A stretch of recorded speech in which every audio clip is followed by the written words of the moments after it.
Bwana mambo vipi? Mimi naitwa Mutalent hiyo ilichafu zela kuchafua bwana. Kama ilivyoada ukiona mimi tu unajua kuna mahala panaenda kuchafuka. Lakini leo bwana niko na tukio moja nataka niwaonyeshe na limenisikitisha sana na sana sio kidogo.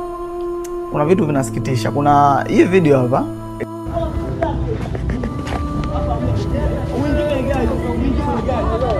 Ngoja wewe. Gari ondoka na gari yako, wewe ondoka na gari yako.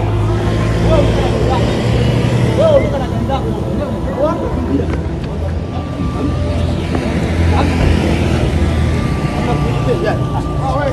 Inabidi utumie nguvu mjomba kidogo, maana damu.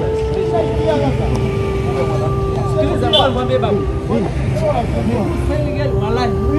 Mtoe mtu wangu, ndio naye wapi bro. Kama kasema ukishaga sana wewe.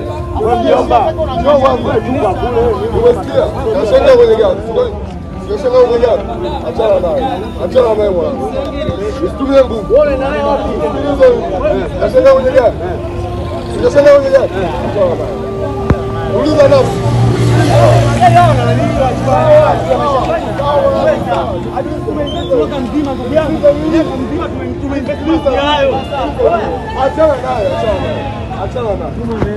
Tukio fulani lilotokea na nilikuta nikiwa katika mihangaiko yangu ya hapa na pale, na baada ya kulifuatilia ilikuwa ni tukio huyo jamaa unaomuona hapa anasukumwa na mwambia jamaa wewe ondoka na gari yako, ni mume wa mwanamke. Na kwa mujibu wa yeye mwenyewe alivyosema ni kwamba mkewe alimuaga usiku kwamba bwana naenda kazini. Ushansoma na katika kazi yao hamna shift, sijui mara atoke usiku mara nini, hakuna. Yake ndaga asubuhi anarudi saa 11. Sasa siku akashangaa ilikuwa mida ya saa 4 hiyo usiku, akamwambia bwana mimi naenda kazini. Umeona?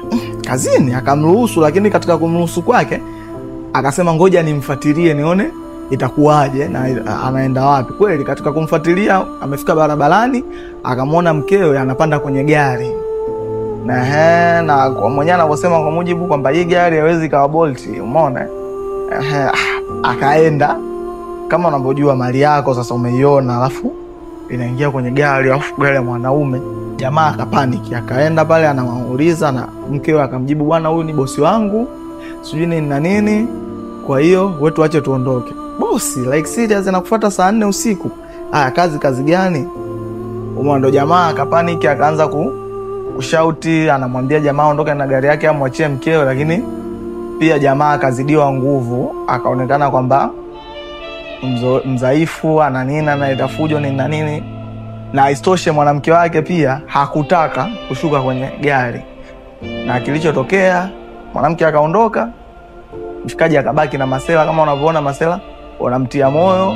Na baada ya hapo jamaa akakubaliana na kilichotokea, lakini akasema kwamba ataachana na mkewe. Sasa mimi nililichukua ile tukio zima, lakini pia nilitamani kumtafuta huyu jamaa baada ya ile tukio, walau niweze kufanya naye mazungumzo, ni muoji na nijue nini kinasumbua katika ndoa yao na nini, kama tunaweza tukasaidia tusaidie, na kama kuna kitu cha kusolve kisoveke.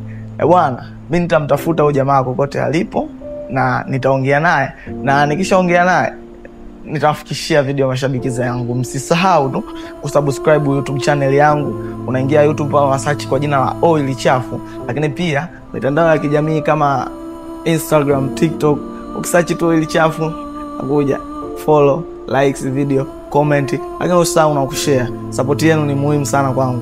Asanteni.